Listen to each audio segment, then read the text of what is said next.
تو ان کو معاف کر دے۔ ابراہیم علیہ السلام کی نرمی دیکھیں، ان کے بارے میں بھی یہ نہیں کہا کہ اللہ تو ان کو عذاب دے یا ان کو سزا دے، بلکہ کیا کہ اللہ تو غفور الرحیم ہے، تیری غفوریت کا تقاضا یہ ہے کہ تو ان کو معاف کر دے، لیکن تیری مرضی ہے، کیونکہ اللہ کا قانون ہے، جس نے شرک کیا بغیر توبہ کے مر گیا اللہ نے اسے معاف نہیں کرنا۔ ابراہیم علیہ السلام اپنی، کیونکہ اللہ نے فرمایا نا ان ابراہیم لحلیم اواہ منیب، ابراہیم علیہ السلام بڑے نرم دل تھے اور بہت رونے والے، آہوزاری کرنے والے تھے۔ اور آگے کیا کہا؟ ربنا، اے میرے رب، انی اسکنت من ذریتی، اللہ میں نے آباد کیا ہے اپنی اولاد کو، بوادن، ایسی وادی میں، غیر ذی زر، جہاں پر کوئی کھیتی نہیں ہے، جہاں پر بارش نہیں برستی، جہاں پر کوئی سایہ دار درخت نہیں ہے، بے آب ہو گیا وادی ہے، جنگل ہے، سنگلاخ پہاڑ ہیں۔ اگر آج بھی آپ وہاں جا کے، جو پہاڑ بچے ہوئے ہیں، اکثر پہاڑوں کو تو گرا کر کاٹ کر عمارتیں بنا دی گئی ہیں نا، جو پہاڑ آج بھی موجود ہیں وہاں پر، ان پہاڑوں کو دیکھیں اور ان عمارتوں میں ذہن میں نہ لائیں تو آج بھی ان پہاڑوں کو دیکھ کے ڈر لگتا ہے، کتنے خطرناک اور سیاہ رنگ کے پہاڑ ہیں۔ جب یہ عمارتیں نہیں ہوں گی، ایک بندہ بھی وہاں نہیں، اور ہر طرف یہ پہاڑ ہی پہاڑ ہیں، کتنا ڈر لگتا ہوگا کہ ان پہاڑوں میں کتنے بھیڑ، بھیڑیے، شیر اور جنگلی درندے چھپے ہوئے ہوں گے۔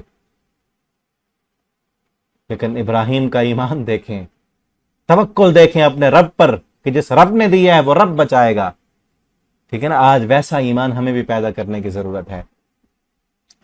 بوادن غیر ذی زر، اور پھر ایمان دیکھیں اللہ پر، یقین دیکھیں، اطمینان دیکھیں۔ اللہ آبادی کیا ہے، جگہ کون سی ہے؟ غیر ذی زر، غیر زرعی زمین ہے، تیرے حرمت والے گھر کے پاس میں نے چھوڑا ہے۔ کس لیے؟ ربنا لیقیم الصلاۃ، اللہ تاکہ یہ نماز قائم کر سکیں، تاکہ یہ نماز قائم کر سکیں۔ آج ہمیں بھی چاہیے کہ ہم اپنی ترجیحات کو دنیا ترجیحوں میں نہ لائیں، اپنی آخرت ترجیح میں لائیں۔ آپ وہاں گھر لیں جہاں مسجد قریب ہو، یہ ابراہیم علیہ السلام کی سنت۔ آپ قربانی کرنا صرف ابراہیم کی سنت نہیں ہے، مسجد کے قریب گھر بنانا یہ بھی سنت ابراہیمی ہے، چاہے آپ کو وہاں پلاٹ مہنگا ملے، چاہے آپ کو وہاں پہ دنیا کی سہولیات کم ملیں، لیکن دین تو ہے نا۔ آپ دیکھیں نا، ایک جگہ آپ گھر لے رہے ہیں، وہاں دنیا کی سہولتیں آپ کو زیادہ ہیں، آپ کو اپنے کاروباری سہولتیں آپ کو زیادہ وہاں ملتی ہیں، ٹھیک ہے نا، آپ کو وہاں آسانی میسر ہے، آپ کو پلاٹ بھی سستا مل رہا ہے، لیکن وہاں ساتھ مسجد نہیں ہے تو آپ کی اولاد بگڑ جائے گی، نہ قرآن پڑھنے والے بنیں گے، سستی کی مارے نہ آپ مسجد میں جا کے نماز پڑھیں گے، مسجد جب دور ہوگی۔ تو دوسری طرف مسجد قریب ہے جہاں آپ خود بھی نماز پڑھ سکیں گے، آپ کے بچے بھی وہاں پڑھ سکیں گے، قرآن بھی پڑھیں گے، آپ درس بھی سنیں گے، اور خصوصاً ایسی مسجد کے قریب لیں جہاں جو ہے روزانہ درس ہوتا ہو، ترجمے کی کلاس ہوتی ہو، جہاں پر اچھا عالم موجود ہو جو آپ کی بھی تربیت کر سکے، آپ کے بچوں کی بھی تربیت کر سکے، وہاں گھر لیں، چاہے وہ شہر سے دور ہو، چاہے وہاں پر دنیا کی سہولتیں کم ہوں۔ یہ ابراہیم علیہ السلام کی سنت ہے۔ بادن غیر ذی زر، کوئی شہر نہیں، بیابان سنسان ہے، لیکن کیا ہے، تیرا گھر موجود ہے، اس لیے تاکہ یہ نمازی بن سکیں۔ اللہ ان کو نمازی بھی بنا، وہ آگے دعا آ رہی ہے، ٹھیک ہے نا، بیقیم الصلاۃ، اللہ تاکہ یہ نماز تو قائم کر سکیں، اور پھر اللہ سے دعا کریں۔ جس طرح بے آباد ویرانے میں ابراہیم کی دعا کی وجہ سے اللہ نے عظیم شہر بنا دیا ہے، اللہ سے دعا کریں، اللہ ساری سہولتیں آپ کو وہاں دے دیں گے، ٹھیک ہے نا۔ آج یہ کہتے ہیں شہر ہے، ساری سہولتیں، چلو مسجد بھی بنا لیں گے، وہ سہولت مل جائے گی، ٹھیک ہے بنائیں، اللہ توفیق دے، لیکن جہاں مسجد پہلے سے موجود ہے، قریب ہے، وہاں آپ گھر لیں، اور یہ کہیں کہ اللہ باقی سہولتیں بھی آپ کو دے دے گا یہاں پر، ٹھیک ہے نا، تو اللہ دے گا سہولتیں۔ دین کو مقدم رکھیں، اور اسی طرح اپنے اولاد کا اور اپنے بچوں کا رشتہ کرتے ہوئے بھی دین مقدم رکھیں۔ آپ یہ نہ دیکھیں کہ جس بچے کو میں اپنی بیٹی کا، اپنی بہن کا رشتہ دے رہا ہوں، اس کے پاس دنیا ہے، وہ کماتا ہے، وہ بزنس کرتا ہے یا نوکری کرتا ہے، ملازمت ہے اس کے پاس یا نہیں ہے، یہ دیکھیں وہ نماز بھی پڑھتا ہے یا نہیں، با اخلاق بھی ہے یا نہیں، ٹھیک ہے نا، وہ آخرت بنانے کی بھی فکر کرتا ہے یا نہیں۔ اگر اس کے پاس دین ہے، ایمان ہے، عقیدہ ہے، تو اللہ رزق بھی دے گا، رزق کا مالک اللہ ہے، ٹھیک ہے۔ آپ اپنی ترجیحات میں اسی طرح اپنے بچے کا رشتہ لیتے وقت اس بچی کو دیکھیں جو آپ کے گھر میں آ رہی ہے، وہ دیندار بھی ہے، وہ نمازی بھی ہے، اس کا عقیدہ کیسے ہے، کل کو اس نے بچوں کی ماں بننا ہے، وہ ان کی تربیت کیسے کر پائے گی یا نہیں کر پائے گی، ٹھیک ہے نا۔ تو یہ سنت ابراہیمی ہے کہ دین کو ترجیح دیں، اگر آپ دین کو ترجیح دیں گے اللہ آپ کی دنیا خود سنوار دیں گے، اصل وجہ یہ ہے کہ ہم دین کو ترجیح نہیں دیتے، ہم دنیا کو ترجیح دیتے ہیں، اس لیے دنیا بھی نہیں سنورتی اور دین تو ویسے ترجیح نہیں دیا ہم نے، بغیر سیکھے تو کوئی چیز نہیں آ جاتی نا۔ فَجْعَلْ أَفْئِدَةً مِّنَ النَّاسِ، اللہ لوگوں کے دل اس طرف پھیر دے، تَهْوِي إِلَيْهِمْ کہ وہ مائل ہوں اس طرف۔ اور اللہ نے کتنے دل پھیرے آج دنیا کے کونے کونے میں، جو بھی کوئی مسلمان ہے نا، چاہے فقیر ہے، غریب ہے، مزدور ہے، آج بھی اس کے جس کے دل میں ایمان ہے اس کے دل کی تمنا جا کر پوچھیں تو وہ کہے گا کہ میرے دل کی یہ تمنا ہے کہ اللہ مجھے اپنا گھر دکھا دے۔ وہاں جانے کا کس کا دل نہیں کرتا؟ کون سا ایسا مسلمان ہے جو یہ کہے کہ میں وہاں نہیں جانا چاہتا؟ اللہ ہم سب کو لے جائے، اللہ ہمیں بار بار لے جائے۔ یہ ابراہیم علیہ السلام کی دعا ہے کہ دل کھنچتے ہیں وہاں دل کھنچ کر چلے جاتے ہیں کہ ہر مومن کہتا ہے کہ میں وہاں جاؤں۔ اللہ ہمیں بار بار وہاں جانے کی توفیق دیں۔ تاوی رحیم کہ دل مائل ہوں ان کے اس طرف، ورزقہم اور اللہ ان کو رزق دے من الثمرات پھلوں سے۔ یہ ہے ایمان۔ پیچھے کیا کہا؟ وادن غیر ذی زر، غیر زرعی زمین، جہاں کچھ اگتا نہیں ہے، جہاں پھل نہیں ہے، جہاں درخت نہیں ہے، جہاں کوئی سبزہ نہیں اگتا، وہاں پھل کہاں سے آئیں گے؟ دعا تو مانگ رہے ہیں اللہ پھلوں سے رزق دے، پھل کہاں سے آئیں گے؟ لیکن ابراہیم علیہ السلام نے اپنی دعا میں یہ ثابت کیا کہ اللہ مجھے یہ نہیں پتا کہاں سے آئیں گے، میں نے اسباب نہیں دیکھنے، میں نے مسبب الاسباب کو دیکھنا ہے، تو سبب مجھے یہ پتا ہے تو لے سکتا ہے، تو لے کے آنے پہ قادر ہے، یہ نہیں پتا کہ مجھے آئیں گے کہاں سے۔ آج ہم بھی ایسے دعا کریں کہ اللہ مجھے نہیں پتا کیسے ہوگا، مجھے یہ پتا ہے تو کر سکتا ہے، بس یہ نہیں پتا کیسے ہوگا، ہمارے ذہن میں نہیں آتا نا، ہماری عقل میں نہیں آتا، ٹھیک ہے نا؟ اور یہی دعا مانگے کہ اللہ مجھے نہیں پتا میں نے حج کیسے کرنا ہے، نہ میرے پاس اسباب ہیں، نہ وسائل ہیں، نہ حالات ہیں، مجھے یہ پتا ہے کہ تو مجھے حج پہ لے جانے پہ قادر ہے، یہ تو پتا نہیں، یہ میرا ایمان ہے کہ اللہ تو لے جانے پہ قادر ہے، مجھے یہ نہیں پتا کہ میں نے کیسے جانا ہے، کیسے کہاں سے آنے، حالات اور اسباب کیسے بننے، مجھے یہ پتا ہے تو مسبب الاسباب ہے، تو لے جائے تو پوری کائنات روک نہیں سکتی، تو نہ لے جائے تو پوری کائنات کے پیسے اور دولتیں مل کر مجھے لے جا نہیں سکتی، اللہ تو لے جا۔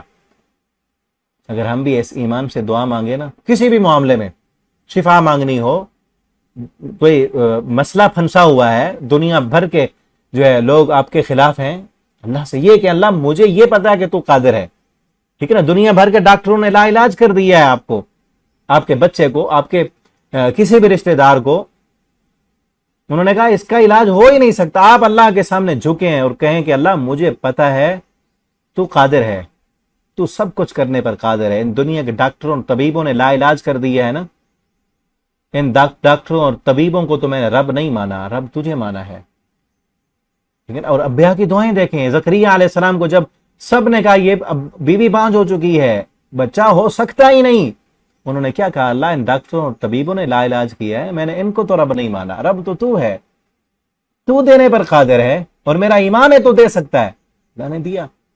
ابراہیم علیہ السلام نے بھی وہی کہا، اللہ میرا ایمان ہے، مجھے یہ نہیں پتا کہاں سے آئیں گے، وادی غیر ذی زر ہے، لیکن میرا ایمان ہے کہ تو لائے تو کوئی روک نہیں سکتا۔ اور اللہ نے کیسے دیے پھل، صرف ان کو نہیں دیے، اس وقت بھی لوگوں کو وہاں بسایا۔ پوری تاریخ مکہ پڑھ کے دیکھیں کس طرح لوگ آئے، مائل کیا اللہ نے لوگوں کے دلوں کو۔ اور آج بھی آپ کو دنیا کے جس بھی کونے میں کوئی بھی پھل لگتا ہے وہ آپ کو مکہ میں ملتا ہے، اور ایسے پھل ملتے ہیں کہ بے موسم، ایک ہی موسم میں آپ کو جو ہے آم بھی ملے گا، مالٹا بھی ملے گا، حالانکہ ایک موسم کے پھل نہیں ہیں، ہر ملک کا، یہ نہیں کہ ایک ملک کا، ہر ملک کی ورائٹی آپ کو وہاں ملتی ہے، ہر طرح کا پھل ملتا ہے۔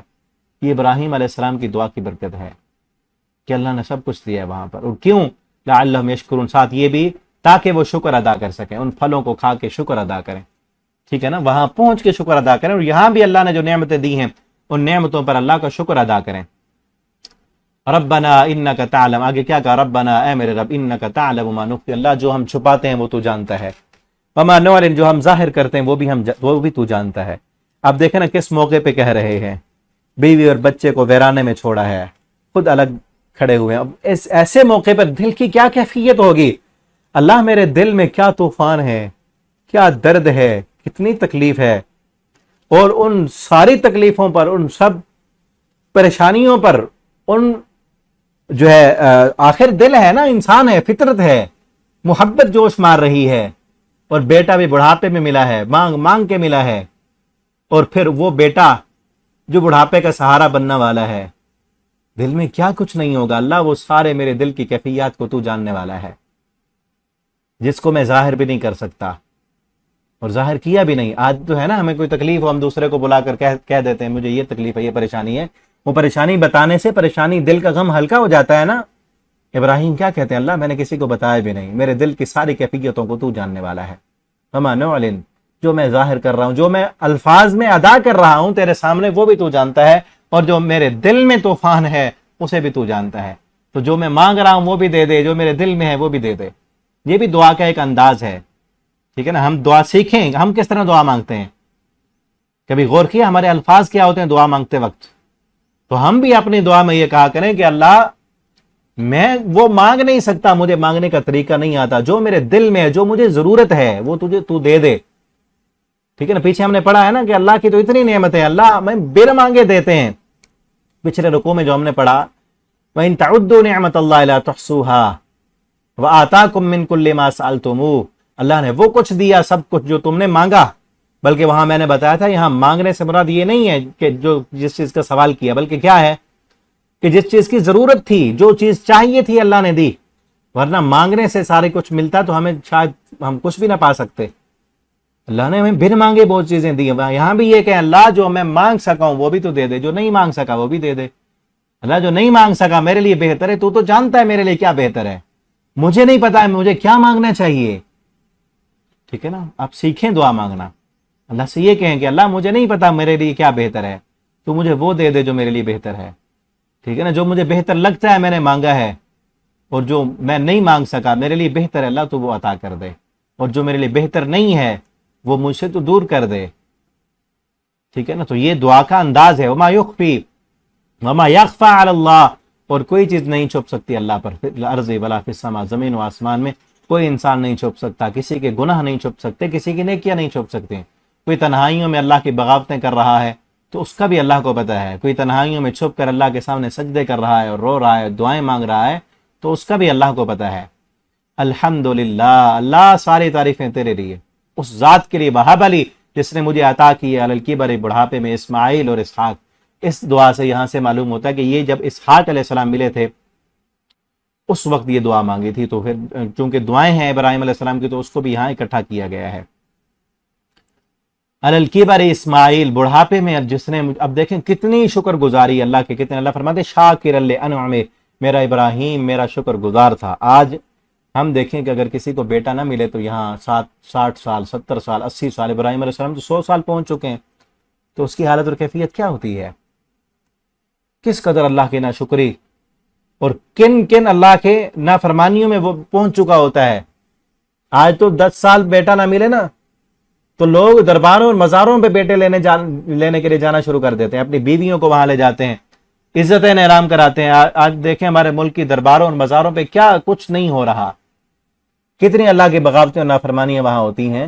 تو ابراہیم علیہ السلام 100 سال تک بیٹا نہیں ملا، کیا اس وقت بابا آدم علیہ السلام کی قبر نہیں تھی؟ حضرت نوح علیہ السلام کی قبر نہیں تھی؟ کیا ابراہیم علیہ السلام گئے اپنی بیوی کو لے کر ان قبروں پر، ان کی مزاروں پر؟ جس طرح آج کلمہ پڑھنے والے جاتے ہیں درباروں اور مزاروں پر کہ ہمیں بیٹا نہیں مل رہا، اور پھر کہتے ہیں ہم ان سے تھوڑی مانگتے ہیں، یہ لے کر دیتے ہیں۔ ابراہیم علیہ السلام گئے بابا آدم کی قبر پر کہ آپ لے کر دو، نہیں گئے، ٹھیک ہے نا۔ تو ہمیں بھی نہیں جانا چاہیے، جو ابراہیمی ہے وہ مرتا مر تو جاتا ہے، اللہ کا در چھوڑ کر کسی اور در پہ وہ نہیں جاتا، ٹھیک ہے نا۔ اور پھر اللہ کا شکر گزار ہوتا ہے، جس طرح ابراہیم علیہ السلام شکر گزار ہیں۔ 80-86 سال میں بھی بیٹا ملا ہے، تب بھی کیا کہتے ہیں؟ ساری تعریفیں میرے رب کے لیے، ان ربی لسمیع الدعاء، میرا رب تو خوب میری دعائیں سنتا ہے، ہمیشہ سے میری دعائیں سنتا ہے، میرے رب نے میری کبھی نہیں موڑی۔ اور آج قربانی کرنے والا یہ کہے کہ میرا رب میری سنتا نہیں، ان کی موڑتا نہیں، لہٰذا میں ان کے پاس جاتا ہوں، درباروں اور مزاروں پہ جا کے اپنا ایمان گوا دے، اس کا ابراہیم علیہ السلام کے ساتھ کوئی تعلق نہیں ہے۔ کیا کہا؟ ان ربی لسمیع الدعاء، میرا رب ہمیشہ میری دعائیں سنتا ہے، میرا رب ہی سننے والا ہے۔ ہم بھی کہیں کیا ہو گیا اللہ نے اگر نہیں قبول کی، وہ میرے لیے بہتر نہیں ہوگا، اس لیے اللہ نے نہیں دی، ٹھیک ہے نا۔ میں پہلے بھی بتا چکا ہوں نا، کوئی چیز ہم مانگ رہے ہوتے ہیں اپنے والدین سے، لیکن والد کو پتا ہے اس کے لیے یہ چیز اچھی نہیں ہے،